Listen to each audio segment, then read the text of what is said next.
now, and I'm currently recording. I'll post this to our Canvas page probably in the next 24 hours. So I know, hopefully you guys had a good weekend. Most of you, if you haven't seen my announcements, I post announcements as I want to say things to the whole class. I shouldn't say 24 hours a day, I do sleep, but whenever I think of things or I discover something that I think everybody should know, I get right on the Canvas site and I post an announcement about it. That first assignment, lab assignment, don't worry about that, please. It's supposed to just be an introduction. This is how you use Canvas in relation to Wiley.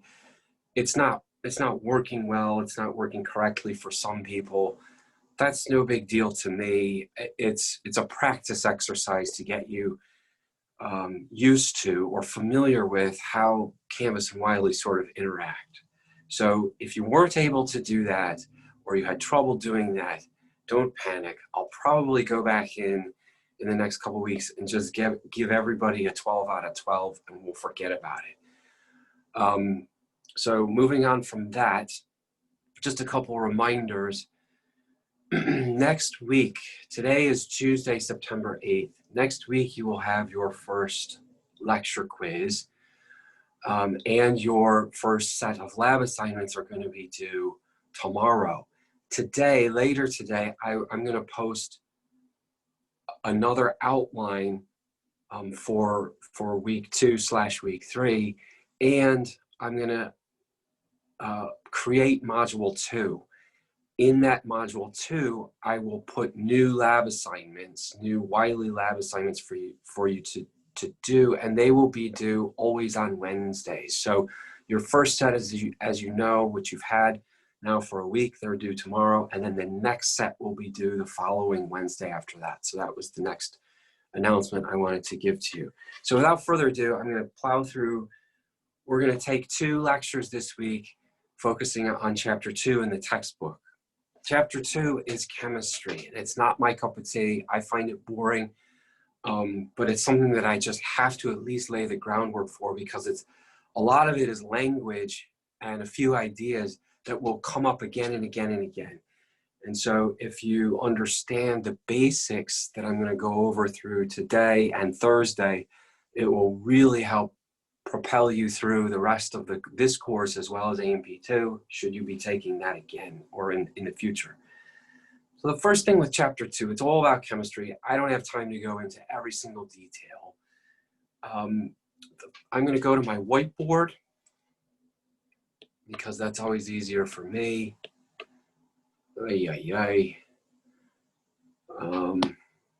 Doesn't look like my iPencil is working. Let me try to charge it. I can't draw with my finger very well, so the whiteboard.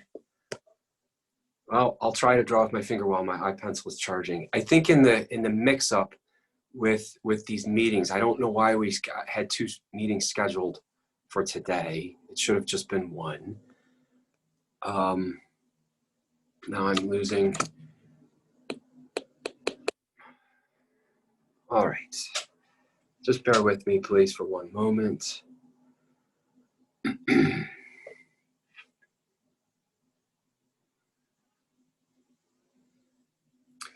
I'm just going to talk, because I'm having a technical difficulty with this. It's okay, don't worry. So the beginning of this chemistry business is just about chemical organization. That means this: atoms, which are what we consider in this course the smallest particles, are atoms. And how an atom is organized is just like this. There's a proton and a neutron that make up the nucleus of this structure of an atom, and then electrons flow around the outside. So a proton and a neutron are in the center of an atom. They make up what's called the nucleus, and then electrons, negatively charged particles, they just sort of constantly orbit around the nucleus. The reason that we talk about this in A&P is because certain compounds, certain molecules in the body they bond to one another. They create bonds, which I'm going to talk about in a minute. And how molecules bind to each other is by those outer electron shells, they're called. It's called the valence electron shell, which is just the outer orbit of electrons. If a molecule or an atom, let's say, has a non-number 8 number of electrons in its valence shell in its outer orbit, 8, an octagon, 8 means that it's stable and it's not likely to bind with another atom. A number other than 8 means that that atom is unstable and it wants to bind to, it readily binds to another atom. So that's step 1. Step 2 is atoms, when they bind together, they make up molecules. So the level of organization at the chemistry level just goes atoms bind together to make up molecules, and then molecules collect together or bind together to make compounds. So it just goes atoms, molecules, and compounds. So that's step 2. So step 1 is how an atom is organized and why it likes to bind to other atoms. Step 2 is the levels of organization. Now, step 3 in this chapter, which I'm already now up to, so 2.1 through 2.3, I'm just going to ask you a few questions about that on the first lecture quiz, not many, and mostly what I just said in the last few minutes. I am going to focus more in detail now on section 2.4 in your book, which are the 3 types of chemical bonds. So there's 3 main types of chemical bonds in the human body. I'm going to go through them 1, 2, and 3 and give you some characteristics of each. I'm going to go in the order of your book. The first type of chemical bond, which just means an attraction between 2 atoms or molecules, is our ionic bonds, IONIC.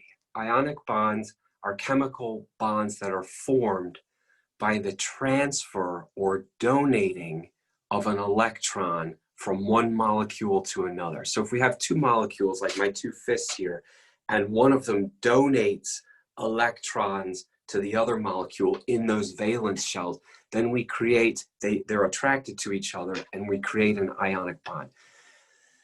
The most common ionic bond that you and I know about is sodium chloride, table salt. And what happens in that instance is a cation named sodium, cation means positively charged. So sodium, which is a cation, donates an electron from its valence shell to chloride, which is an anion or negatively charged, and that attracts the 2 of them together. So sodium donates an electron to chloride and they bind together to form an ionic bond that usually forms some sort of crystallization like table salt. So one atom that is negatively charged and one atom is positively charged, and one donates, usually the positively charged donates an electron to the negatively charged one, and they bind together to form an ionic bond. Sodium chloride is the common example, but something like potassium chloride, which the periodic symbol is a K, so KCl is also an example of an ionic bond. Second type of major type of chemical bonds are called covalent bonds, C-O-V-A-L-E-N-T. Covalent bonds are the vast majority of bond types in the human body. They're very strong, especially in organic compounds, between organic compounds. They're very strong compared to ionic bonds. So they're much stronger and they're more common. And what happens, this sounds like a technicality, but it is different. How these 2 molecules are attracted to each other in a covalent bond is when electrons between 2 atoms, that means those electrons orbiting in their valence shells, their outer shells, when electrons are actually shared between the 2. So one doesn't donate an electron to another, they share electrons between each other. That's a covalent bond, and those are very strong. And there are different types of covalent bonds, single, double, triple, and it just depends on how many electrons are being shared. So your book gives you an example. If we have, for example, 2 hydrogen ions, I'm going to see if I can draw on this board yet. So if I have a hydrogen ion, I'm drawing with my finger, which is why it's so big, and I covalently bond that hydrogen atom to another one, there's a single covalent bond there because they're sharing an electron. Oxygen has the ability to share 2 electrons in the valence shell, so that's a double covalent bond. Nitrogen has the ability to share 3, so that's a triple covalent bond. So those are just examples, very crude, typical examples of covalent sharing electron bonds. Remember, they're more common and they're also stronger than ionic bonds. Now, we don't always have to bond in covalent bonds 2 like atoms, 2 identical atoms. That's just the simplest example. But many other covalent bonds occur that are between 2 different atoms, like this. For example, an inorganic molecule like water. So if water is H2O, 2 hydrogens and 1 oxygen, if I have an oxygen atom here, it can covalently bond with 2 hydrogen atoms to form water. That's 1 water molecule I've just drawn. 1 oxygen and 2 hydrogens. These bars that I've drawn here, sorry, that's supposed to be single. These are that's where the covalent bond is, and oxygen has the ability to share 2 electrons. That's why oxygen can bind with 2 hydrogens. Hydrogen only has the ability for 1.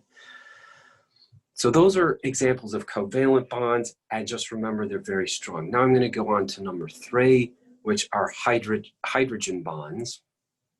This is a little bit more complex, so I'm going to explain them first.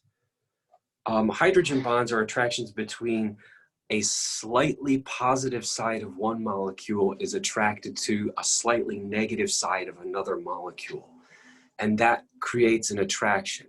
First thing I want you to know about hydrogen bonds is this. A, they are very weak bonds individually. So I'm going to go back to my whiteboard. Let's see if my pencil's working yet. Nope, working. I'm going to go back to my whiteboard. Use my finger. I'm going to draw my water molecule again. Oxygen, hydrogen, hydrogen. That's 1 water molecule. Now, in this case, the oxygen side of this 1 molecule has it's slightly positively charged out here, and it's slightly negatively charged on the hydrogen side. So this, I'm just going to draw H2O. That's 1 water molecule. Because the hydrogen side of this water is negatively charged and the oxygen side is positively charged, that can attract other water molecules. So here's another water molecule, and the positively charged oxygen side is attracted to the negatively charged hydrogen side of a different water molecule. So even though I'm going to highlight the covalent bonds in red, even though that's a covalent bond, that's covalent. In blue, right here, this is what we consider a hydrogen bond, the slight attraction of the side of 1 molecule to the opposite charge of another. So this bond, this hydrogen bond, is weak individually. It's fairly easily broken. But if we multiply that bond thousands fold, hundreds, thousands, millions, billions, it becomes quite strong. So hydrogen bonds are weak individually, but very strong when we multiply them. I always tell students this, think of a hydrogen bond as Velcro, a hook and loop Velcro. So here's a loop of a Velcro attachment, and here's the hook on the other side. A single Velcro attachment is very weak. You could easily just pull that apart with little effort at all. But if I multiply that over a whole square yard sheet of hook and loops, and I bind all of those together, it becomes very strong. That's why Velcro has a strength over multiplying it, just like hydrogen bonds do. So they're weak bonds as individuals, strong in numbers. That gives, before I leave this bonding thing, which I'm about to, that gives water special characteristics. So I'm just going to layer over this and write water is a great universal solvent.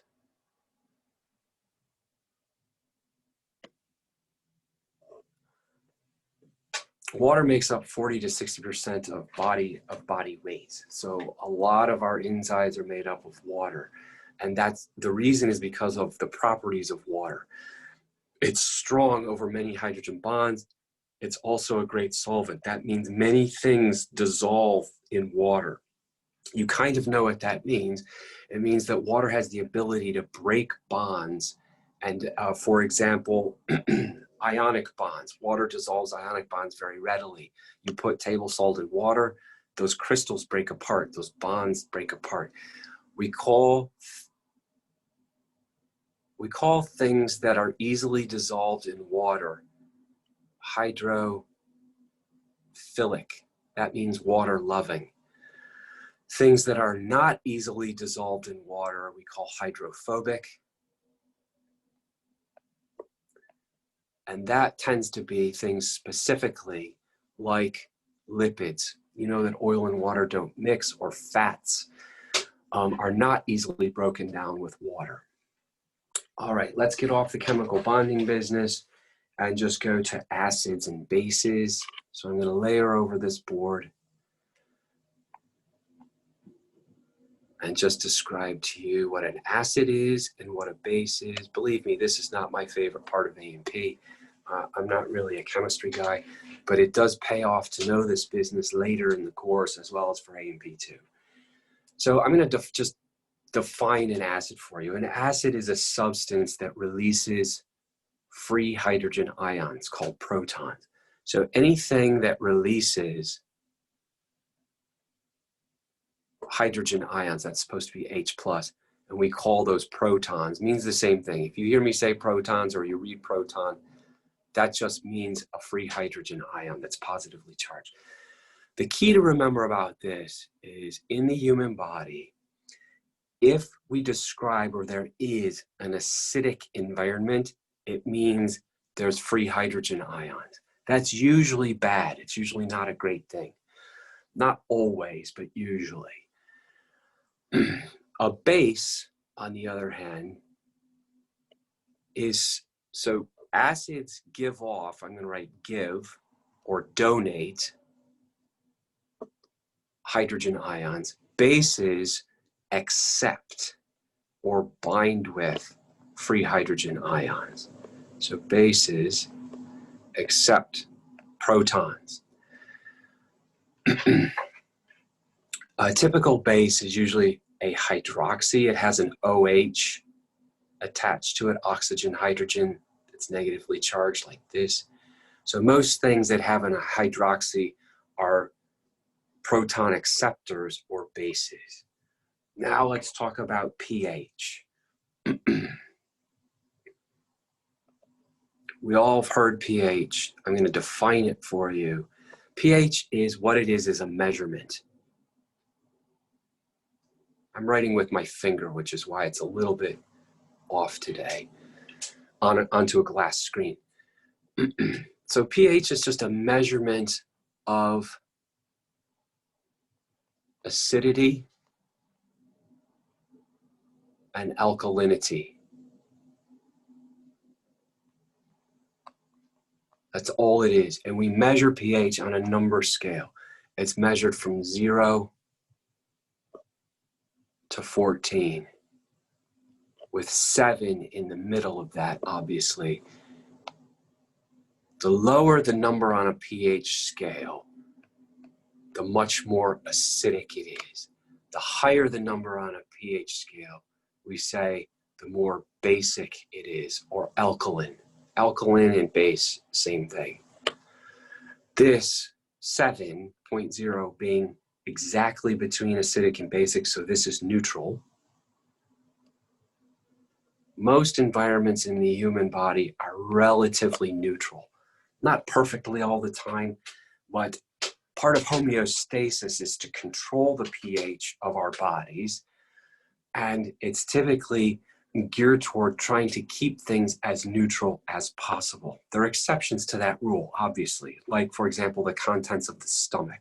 Our stomach has the ability to secrete really, really acidic acids, and that's to break down foods that we've ingested. But that's an exception, really, to the rule.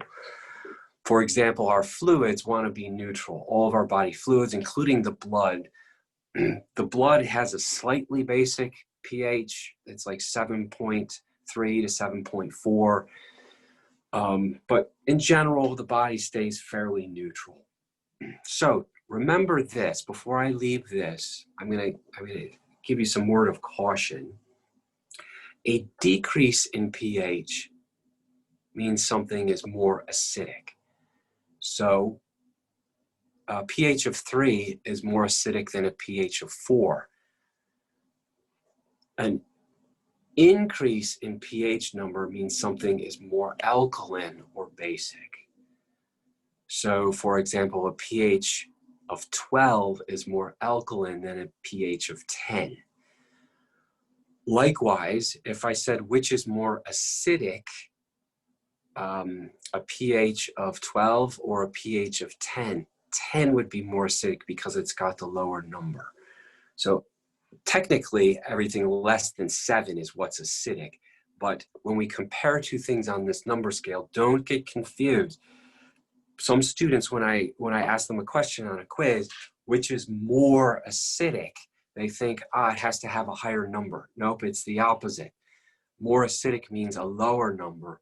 More basic or alkaline means a higher number. All right, that's just a word of caution. Now I'm going to follow into organic compounds. There are inorganic compounds in the human body, and there are organic compounds. Let me just list a few to give you an idea. Inorganic compounds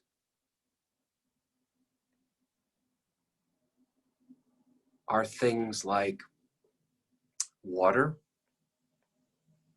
They're basically things that don't have carbon in them. Let me go to a different color here for organic. The definition of organic means carbon containing. Now there are a few, very few inorganic compounds that do have carbon in them, but in general, organic compounds contain carbon. So the definition of organic is a lot different than when you go to the grocery store and you buy something on the wrapper that says organic food. That really doesn't have anything to do with what really organic really means. So in a scientific terminology, organic means containing carbon. Now there's 4 major organic compounds in the human body. We're going to go through each one individually.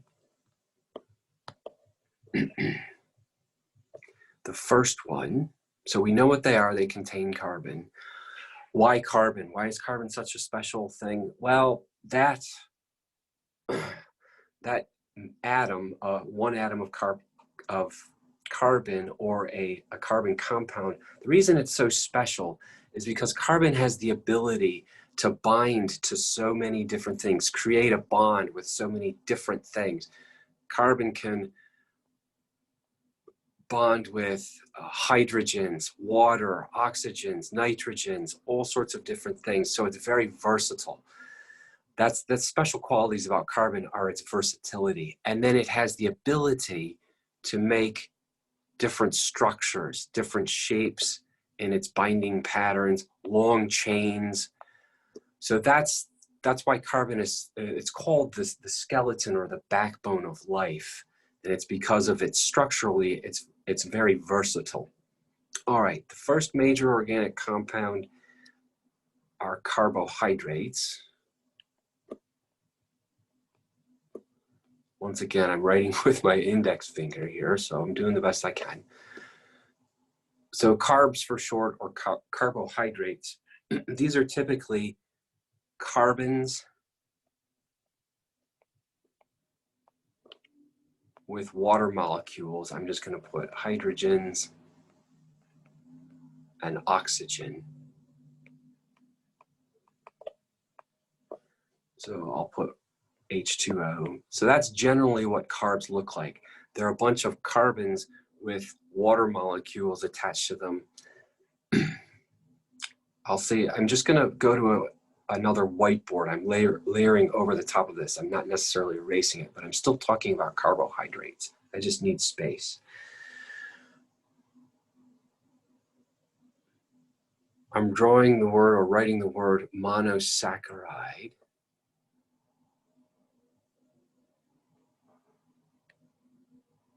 These are the building blocks, the basic units of carbohydrates. They are called simple sugars. Mono means single.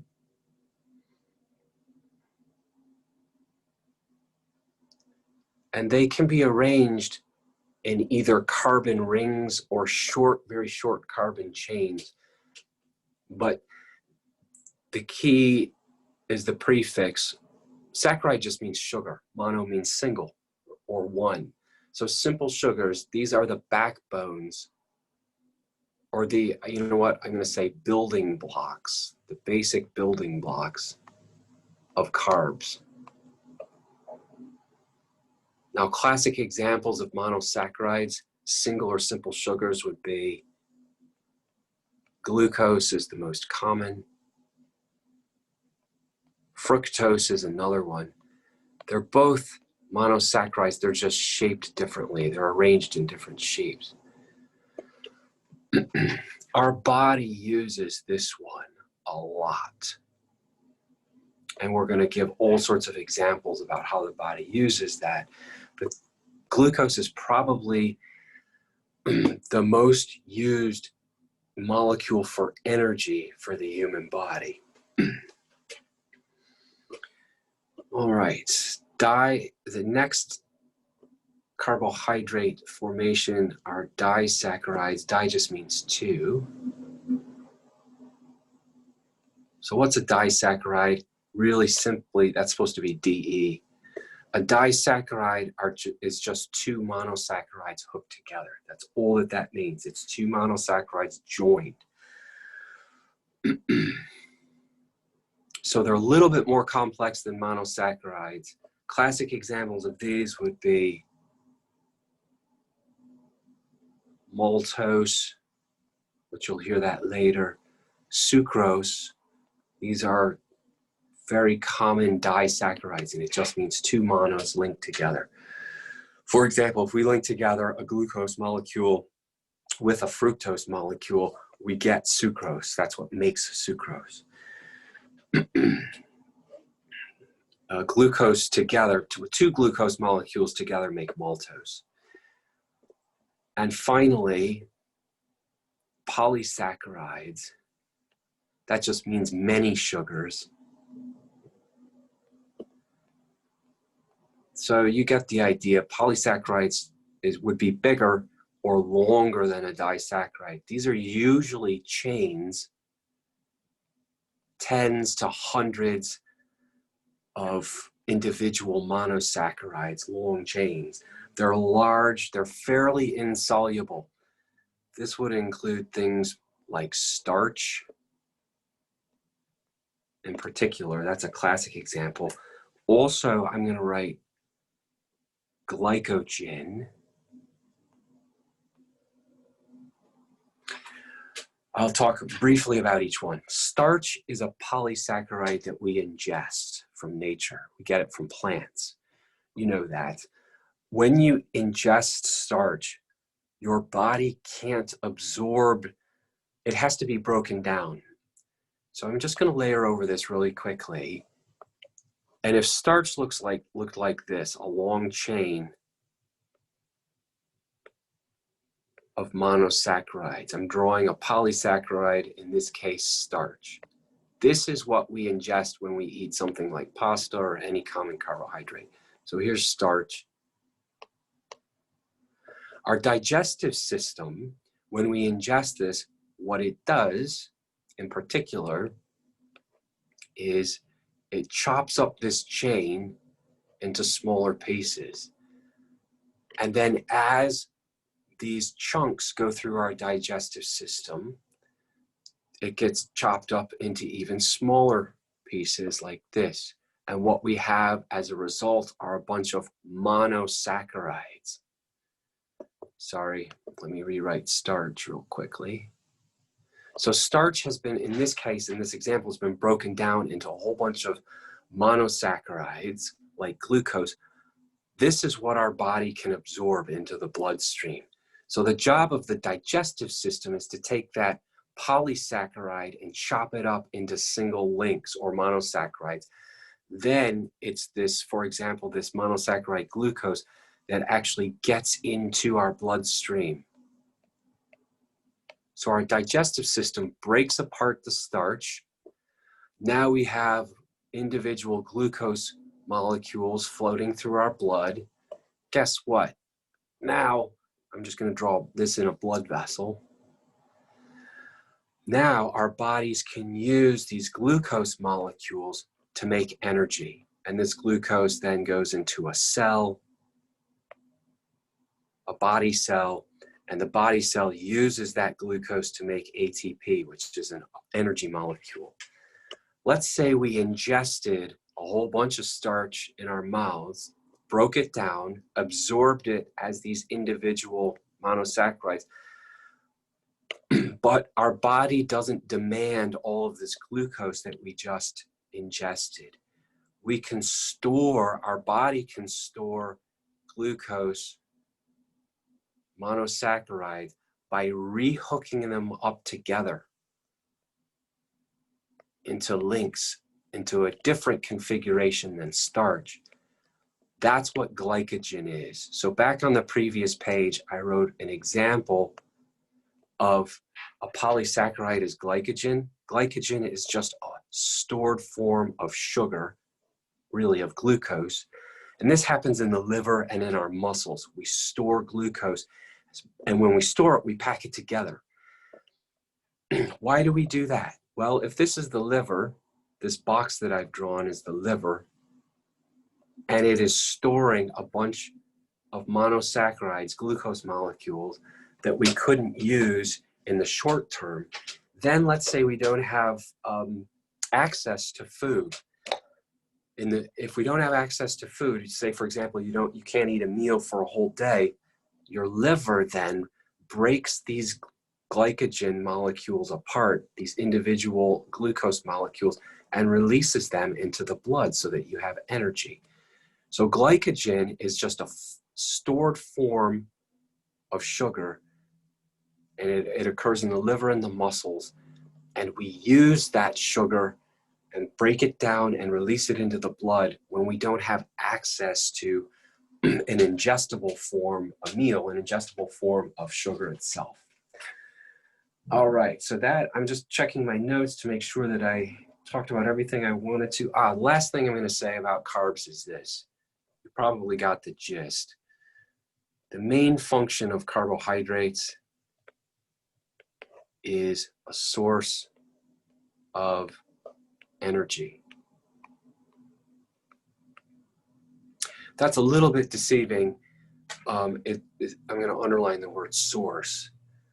It's not the glucose that we ingest that actually gives us the energy to do stuff. Then our cells have to take that glucose molecule and break it down further to produce something called ATP. That's really what is the fuel that gives us energy to do things. All right, let's get off of carbs and go to lipids.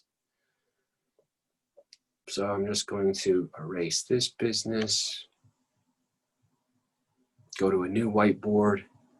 There are 4 organic compounds in the human body. I'm going to say them again: carbohydrates, lipids, proteins, and nucleic acids. So I'm going to talk about lipids.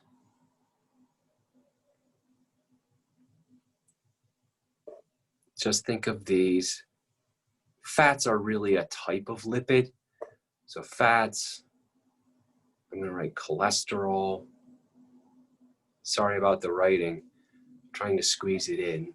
And I'm writing with my finger, which is difficult to do on a class board. So first and foremost, these are insoluble in water.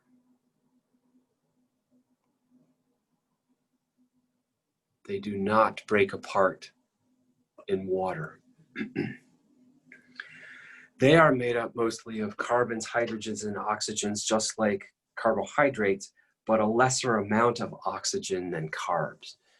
So the constituents are the same, meaning there's a lot of carbon atoms in lipids as well as hydrogens and oxygens. Lipids typically are void of, have lesser amounts of oxygen than carbohydrates do. So I'm going to give you types of lipids, lowercase a. I'm just writing, by the way, triglycerides.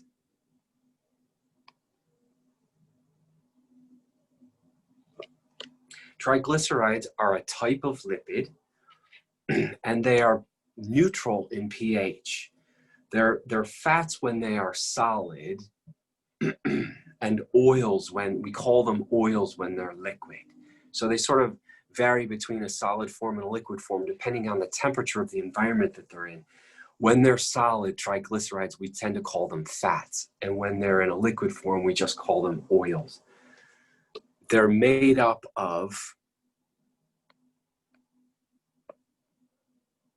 I'm just going to write made of fatty acids,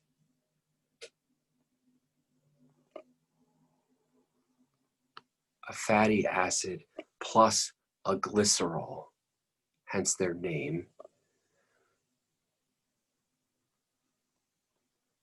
Glycerol, sorry about the spelling. And that's usually a 3-to-1 ratio. So we usually have 3 fatty acids to 1 glycerol, and that makes up something called a triglyceride. They're great for stored energy in the body. That's what we use them for. So I'm just going to write, this basically makes up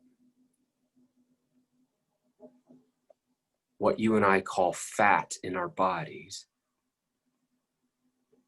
And in parentheses, I'm going to write,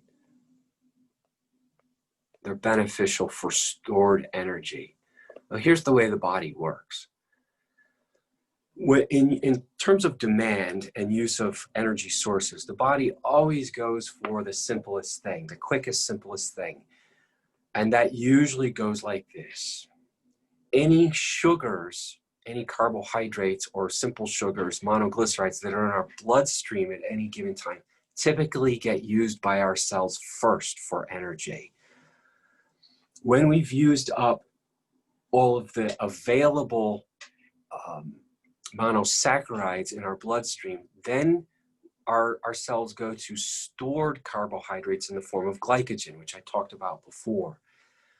After we break down and use our stored glycogens, then our body goes to things like fats and proteins. So the reason it's so difficult for many of us, including myself, to lose weight or lose body fat is because our body doesn't use it first. It tends to use it third and fourth along the chain of command. It always uses readily available sugars and starches first, or I should say carbohydrates, and then it uses fats and proteins to make energy.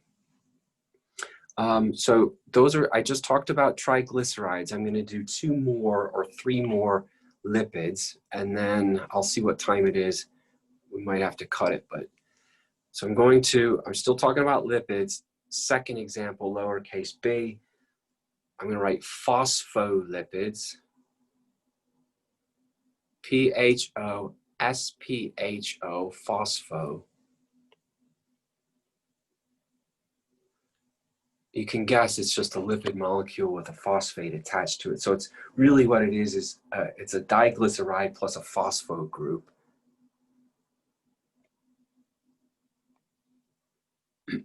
Sorry this is so slow. I'm writing with a finger.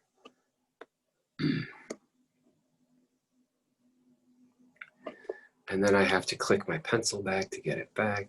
So I'm just writing diglyceride plus what's called a phospho group. It's found in mostly in cellular membranes. So the location in the human body, it makes up the outer membrane of our cells. We don't call them cell walls. That's what we call them in plants. But in animals, in living animals, we call them cellular membranes. That just means that outside boundary of our cells. That's where we find most phospholipids. All right, lowercase c, another type of lipid. You've all heard this, steroids. Technically, they're not triglycerides or phospholipids. Steroids are derived from cholesterol. So I'm just going to write from cholesterol.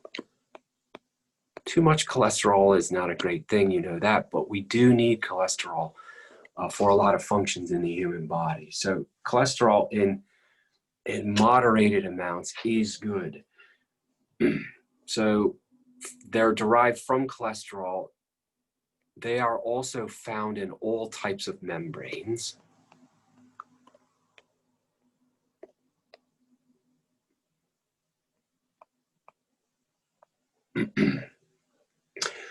And it's the raw material, steroids are the raw material for vitamin D.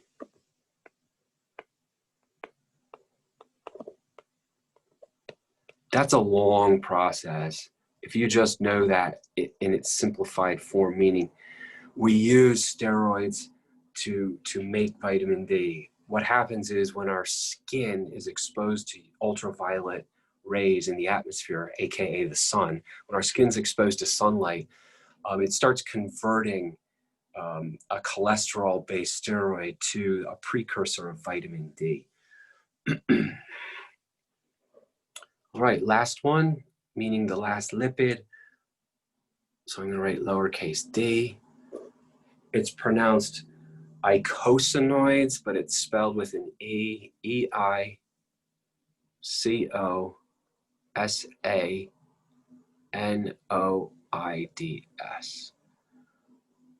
E-I-C-O-S-A-N, that's supposed to be an N as in Nancy, O-I-D-S, eicosanoids. These are special types of lipids that are mostly make up chemicals called prostaglandins. Prostaglandins are just signaling chemicals in the human body that usually mediates inflammation, the inflammatory response. The whole point of me telling you this in your textbook writing, that telling you this is, so we've all had inflammation in our bodies, either from injury or an autoimmune disease or whatever. Whenever we get inflammation, prostaglandins are involved. And prostaglandins, just so you know, are a type of lipid, an insoluble in water lipid that are derived from hydrophobic molecules. All right, I'm just going to start proteins. I'm not going to get finished with proteins. We've done carbs back a couple whiteboards ago. I'm finished describing lipids to you. And the third major type of organic compound in the human body are proteins. Just going to say a few things about them, and then I'll pick up here on Thursday. Proteins. Let's talk about their building block structure first. They're not sugars. They're not monosaccharides like carbohydrates. They are not oils or fats like glycerol or triglycerides. The building blocks are amino acids.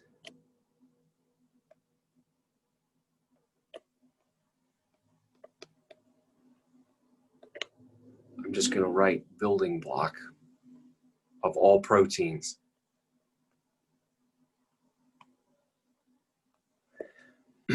So we say the monomer of carbohydrates are monosaccharides. The monomer of lipids are things like glycerol, and the monomer of proteins are amino acids. So these are the building blocks, these molecules.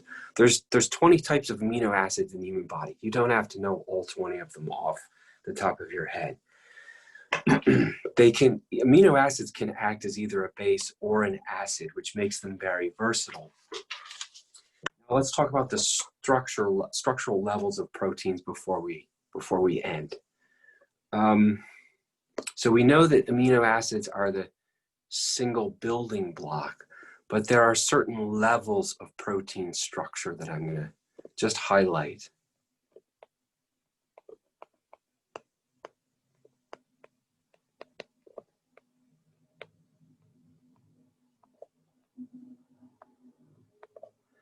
And the levels of protein structure go like this. So level 1, let me erase this first. Level 1 is called the primary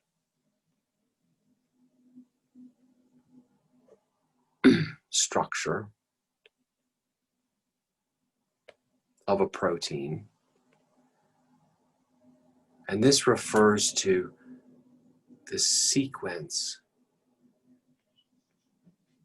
of amino acids. I'll be specific. I'll tell you what that means. If we take amino acids as the monomer, the individual building block of proteins, let's just say there's an amino acid, and we link it to another amino acid.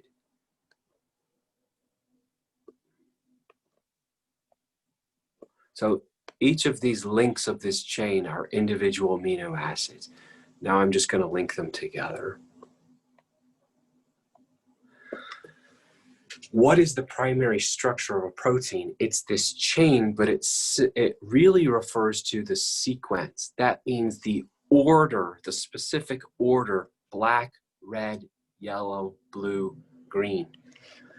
And there's 20 different amino acids, and they have fancy names and fancy shapes, but I want you to know the concept of this. The primary structure refers to the order of this chain. That's what primary structure means, the sequence of amino acids in a long chain of amino acids. When they are linked together, these amino acids, we call them peptides. So I've just drawn a peptide that has the sequence black, red, yellow, blue, green. That would be a different primary structure, let's say, from a protein that looks like this. So these two proteins have different primary structures just because they have a different sequence of amino acids in them. So that's level 1. Secondary structure, so I'm just going to go to level 2.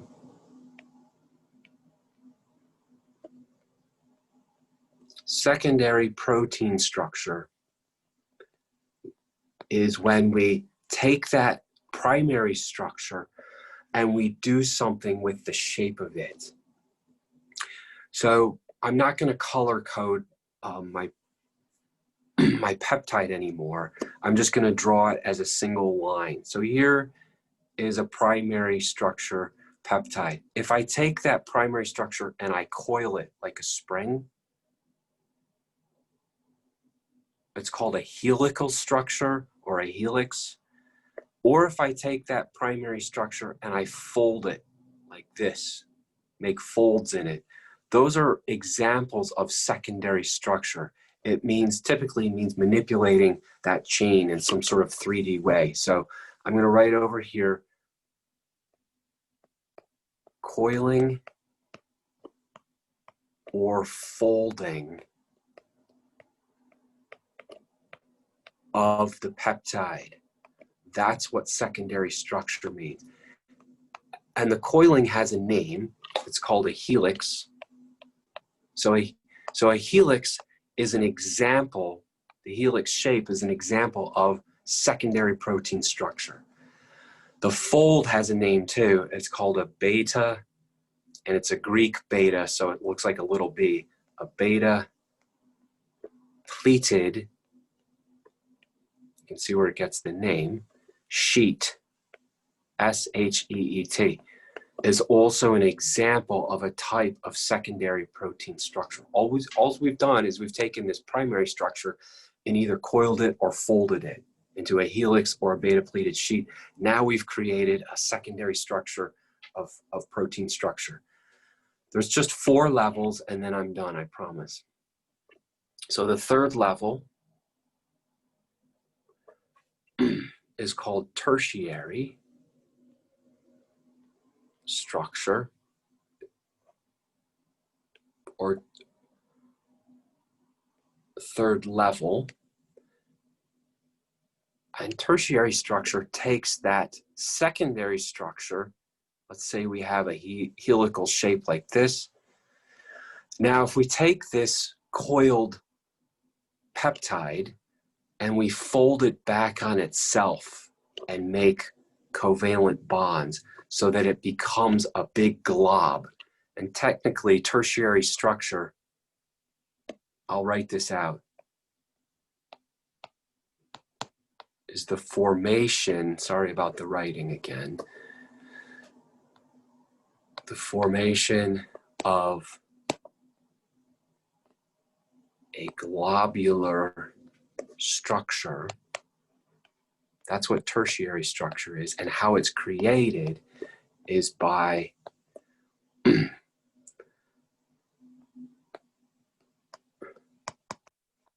folding back on itself. So we take a secondary structure, fold it back on itself, and create covalent bonds. So it's got strong bonds to hold it together. And we do something like this. I'm not going to coil it just because I have a small space to draw over here, but if I take this, let's say this is a coiled structure, and I fold it back on itself here, and I fold it back on itself like this, and then where it folds back on itself, I make covalent bonds with different pieces of itself. I make this three-dimensional, this whole thing is a three-dimensional glob.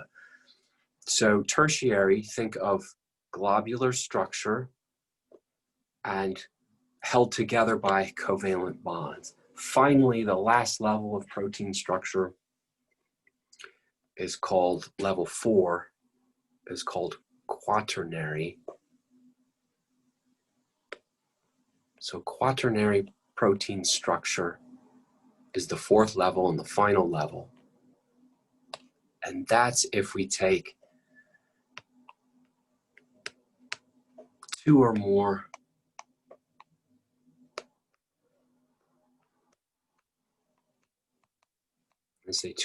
tertiary proteins, those globules that we just created, and stick those together.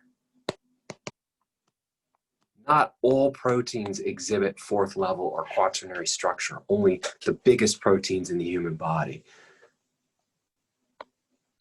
So quaternary looks like this. If I take a globule that I just made, there's a tertiary structure, and I take another one, and I bind those together with covalent bonds. Let's make one more. Now I've made a quaternary structure or a superglobule. These are called superproteins sometimes because they're so big. Classic example of this type of protein is the protein hemoglobin in the bloodstream.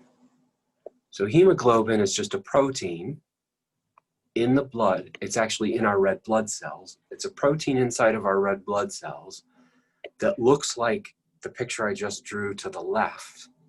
And as you probably know, this structure binds oxygen and carries it in the blood.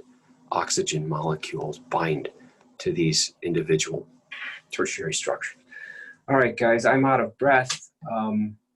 Before I stop, enzymes. These are proteins. We have billions of enzymes in the body, and their sole function is to speed up chemical reactions in the body. I'm going to leave you with this. I'll pick up there and talk about enzymes when I see you again on Thursday. So I'm finished for the day. I'm going to stop my recording, then I'll take any questions that you want.